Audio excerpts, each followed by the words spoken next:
Yes, greetings people. We're back to normal videos and I can alleviate myself of any avian influence. Let's pray I didn't get bird flu slow roasting a pigeon. But anyway, the purpose of this video, and frankly any video going forward, if you see something making the rounds and I'm taking part in what academic agent would call the slop, assume I'm going to pull a bait and switch style maneuver and use it to push you further towards the right, otherwise known as the path of sanity. So I'm a little bit late to this one, the Asmon versus Hasan debate that landed Asmon in some hot water because we shan't speak of reality, and subsequently landed himself a Twitch ban. But before I get further into this one, two things. One, let's take a look at Twitch's TOS. Twitch does not permit behavior that is motivated by hatred, prejudice, or intolerance, including behavior that promotes or encourages discrimination, denigration, harassment, or violence based on the following protected characteristics: race, ethnicity, color, caste, national origin, immigration status, religion, sex, gender identity, sexual orientation, disability, serious medical condition, and veteran status. We also provide certain protections for age, which are expressly noted in the examples.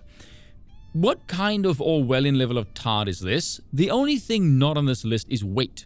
Everything else then encompasses literally every single fucking human being on Earth. Let's be real here, people. Considering this is the model of the mainstream media, the news and all the other things that really matter to you, like sensationalist bullshit.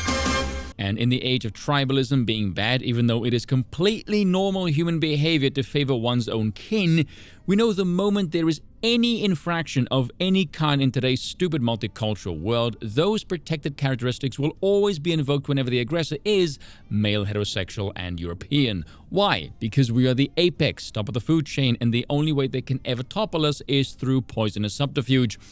Though it is rather amusing when the hammer falls on objectively reprehensible people. Call me a madman, but I think you should be deported when you denigrate the country that's currently saddled with the burden of hosting your tempestuous ass. Secondly, shout out to Harmful Opinions for streaming this, by the way. I don't normally shout out fellow content creators, but one thing I absolutely love about Harmful, he has this tendency to not necessarily go through the door with certain thoughts, but he will ask a question, for example, and leave the door open for the viewer to puzzle over the question. He does a great job of being thought-provoking. But watching Asmon and Hasan, I want to go over a few things here, because listening to these two, my word, it's the dumb and dumber of politics, isn't it? Seven-figure earning imps sitting in the comfort of Uncle Sam's nutsack discussing things they have no freaking clue about. The epitome of spoiled brats. It's no wonder millennials and younger people are so stupid. Look what they're being fed. As far as this whole affair over there goes, there's three sides here. Pro-Palestine, pro-Israel, and the base third option, pro-neither. But I'll tackle each of these yahoos individually, so let's see what kind of nonsensical wank they're both prattling on about. And just a heads up, there's a fair few minutes of clips here. So I'll do my best to break up the stupidity with an interjection here and there, so bear with me. Okay, so basically, I find it to be really problematic that people put like a lot of virtue signaling, and I think it is virtue signaling, for people that are supportive for like trans rights and LGBT rights when they support countries that kill people and prosecute them for being LGBT. I think that's a huge problem, and I don't think you can have both of those things. Well, you can. You just look like a wanker advocating for something. Meanwhile, you know nothing about the culture of the region you're advocating for it to be placed in. So when you were saying like Palestinians exhibit inferior culture that's barbaric, you were simply talking about the hypocrisy? Is that what it is? Yeah, pretty much. Is that hypocrisy though? I don't know. It's not saying something then doing something else. It's more clueless idiots virtue signaling because they're clueless idiots. Like, for example, the ones who held the Queer for Palestine banner. What the hell was that about? Really? The only phrase I can think of to describe this weird behavior would be grievance imperialism. This strange, almost parasitic propensity to latch on to an event that makes one seem virtuous, and for some reason glorify their own sexuality in ways that has bugger all to do with the cause. Well, either that or they're saying, hey look, Palestine, here's some queers. I don't think that would end particularly well, though. And can we say queers on this platform? Because I seem to remember it used to be a slur, now it's not. And the bundle of sticks word now is once again. I can't keep up, everything is stupid these days. So, in terms of LGBTQ acceptance, right? Trans acceptance, queer acceptance. You find that to be, in the United States of America, in the wealthiest nation on earth, one of the most prosperous nations on the planet. Now remember this bit, because this is going to be a key part in our amusing narrative about Hasan's worldview. And for me, in particular, there is a hierarchy of needs for and that all human beings respond to, all human beings exist under. Is this like a Maslow's hierarchy of needs, or is this like something else? Maslow's hierarchy of Sure, needs okay. is appropriate, but like there's a higher standard, because the Maslow's hierarchy of needs usually is under the confines of like at least a developed country, where a developed country that is not constantly being bombarded or victims of like colonial occupation. Oh, the irony of where this is going, considering what he does for a living, as he sits on his ass in America advocating for a worldview built on nothing but virtue signaling and identity politics, but I digress. My point is that Palestinians are not inherently anti-gay or anti-trans or anything like that. There are gay Palestinians, there are trans Palestinians, both living in Gaza, in historic Palestine, and also certainly outside of Gaza. Well, is it against the law?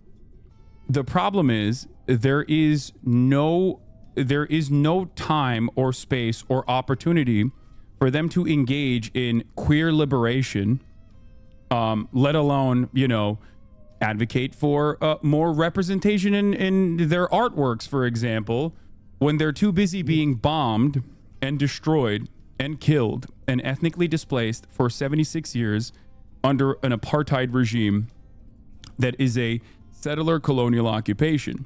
Okay, so he's against colonial occupation there. Again, keep this in mind for a while later. No, I don't think you support Israel, but I think you saying that like Palestinians are immoral or evil or have an evil, antiquated culture or are barbaric is not only ahistorical. What's up? I do think that. Oh, you do think that? It's funny because a couple of minutes ago you said it was all based on hypocrisy of advocation. Now you claim otherwise. I think Asmongold is full of shit personally, but hey, that's just me. Do go on. Yeah, I mean, I think you're wrong. I don't know, man. Like, how can you be in support of a culture that tells people that they can't be who they want to be? Like, I mean, really, I mean, if I was advocating for what the laws were there, I would get banned for hate speech.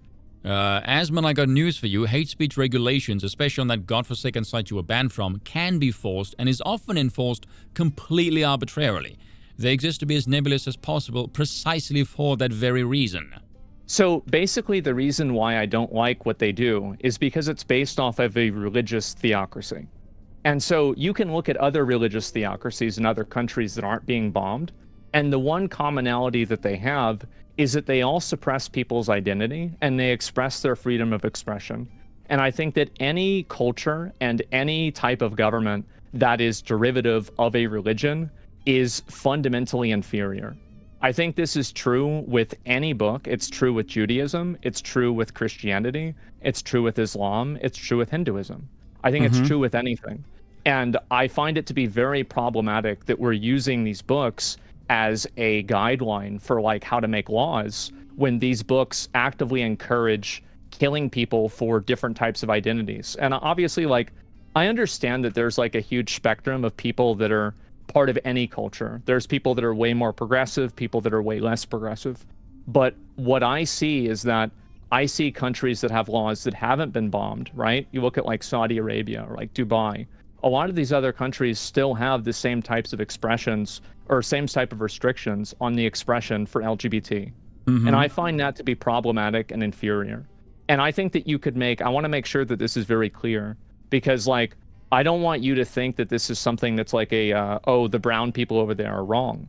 I would say the exact same thing for us, like the church, like Christianity. Like if you look at, for example, like Salem witch trials, it's disgusting. It's horrible. So all I'm saying is that I think that there is a standard that's being applied, and I don't really understand how that's defensible at all. You know, it really says a lot when he references modern-day Saudi Arabia for Islam, and yet the supposed evils of Christendom he thinks of is the Salem witch trials, which happened over 300 bloody years ago. I wonder why that is. But he's not done yet. There's one more ignorant thing he's gonna say. At least for this video, anyway. No, I don't think you support that either. Okay. But, oh, wait. Well, in terms of the Palestinians, I think the quote was that inferior cultures deserve to be wiped out. Oh, I don't know about that. I feel like anytime that you're killing people based off of anything like that, I don't think that Israel or America or anybody has the right to come in and tell Palestine how to live and for them like what they're supposed to do. Right? I'm not trying to tell them what to do, but if you want me to accept their culture as being equivalent to ours, I won't do that. Okay. And I do think that it's worse. Okay, now, never mind the fact that he just insulted most of human history and declared it inferior by what metrics, I don't know, the pompous git. Let me just go on a pro-Christian rant here for a moment. I utterly despise these pampered, ignorant nitwits who sit there and denigrate Christianity when the foundation of their entire damn civilization was built on Christendom, especially Americans. Heaven's sake, in your Declaration of Independence, you make the claim endowed by your Creator with certain inalienable rights. John Adams wrote, our Constitution was made only for a moral and religious people. It is wholly inadequate to the government of any other. And considering the present state of America, that quote seems rather prophetic now, doesn't it? On the dollar it says, in God we trust, you swear on the Bible. His preferred form of government, that pile of wank we call representative democracy. Pray tell, how would this function without some form of religion? Concepts like honor and duty, honestly following the Constitution. How would you animate these things, Asmon? Do tell. I will bet you it would be impossible for him to defend any of his positions without invoking some form of morality, which derives from the divine. Everything he advocates for, without religion, is driven purely by his own emotion. There is legitimately no function to anything he advocates for, except for his feelings, which is why he reasons like a girl. The reality is, an origin story and afterlife, morally orientating yourself to be better, makes one superior, not inferior. Without this, we're just like every other mammal who gathers resources and breeds, except we have thumbs.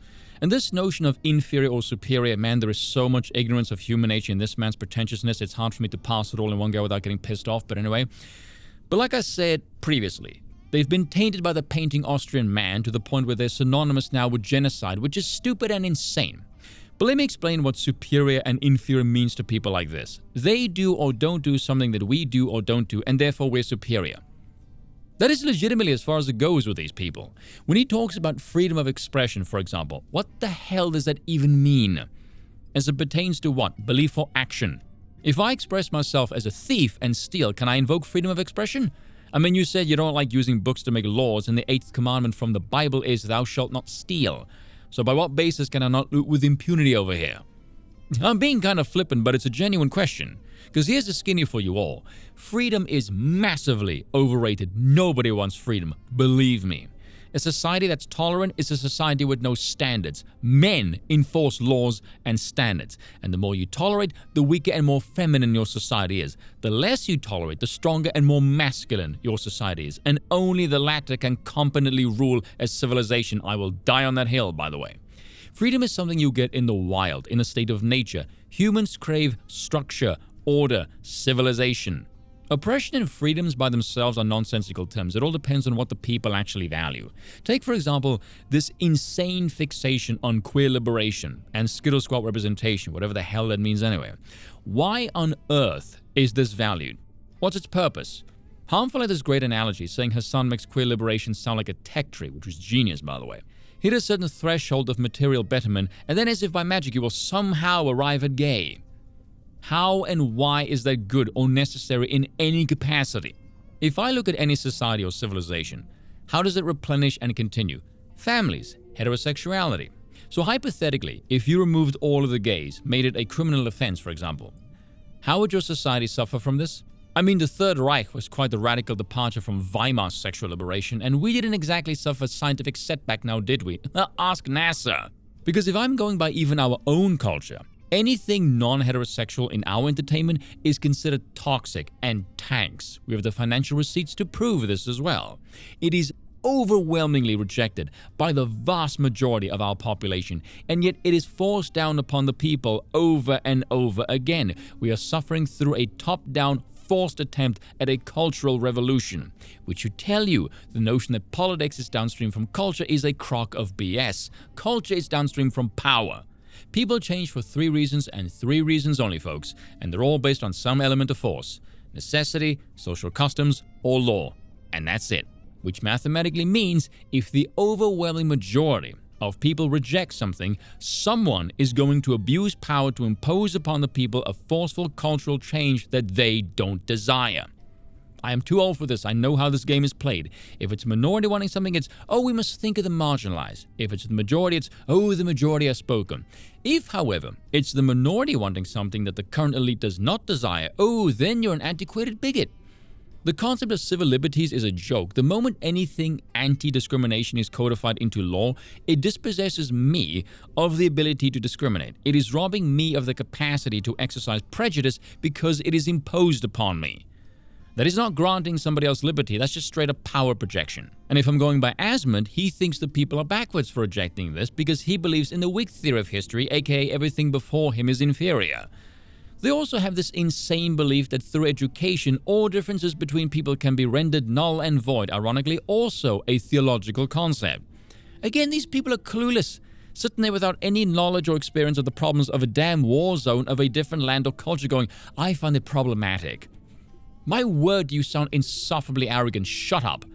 They're virtue signaling gimps. They know nothing. Right? Speaking of people who know nothing, you've heard from Hasan there, as well as his batshit insane takes, and in the previous video I said he is a freaking nutcase globalist blank slate theorist who actually believes through material prosperity you will bring about the acknowledgement and the need to care about the Skittle Squad. Again, how, why, who the hell knows? But I'm here to make another bold claim. Hasan is totally on board gay imperialism, and I'll prove it. Recall how we said earlier he's not in favor of colonial occupation? Well, listen to this clip. And so China unilaterally took over Tibet, like these are their culture. They basically are trying to, you know, homogenize the culture. If your culture, they're trying to spoil the religion and the identity. The part of feudal warlords and slavery, abolishing that, yes, I do think that is good. No, China did them a favor. I think that, yes, I will be on the record just to like state America did it. That while the Chinese government... Oh, so that's interesting. A resource war is totally justified if your opposition is objectively immoral, according to Hasan. I mean, that's actually kind of based. I'm not even going to lie. So according to Hasan, the Spanish conquistadors were total chads. So well done indeed, Hasan. You finally have a take that I can get on board with. But let's combine everything we've learned so far from Hasan and formulate our hypothesis here. He said America is one of the most prosperous nations on Earth, and he said material prosperity is needed to achieve McQueer liberation. Now, if only America was backing someone that was pro-rainbow hippies in the region. Oh, wait, they are. Americans are backing the Israelis. And in Israel, we have Tel Aviv, one of the gayest places on Earth.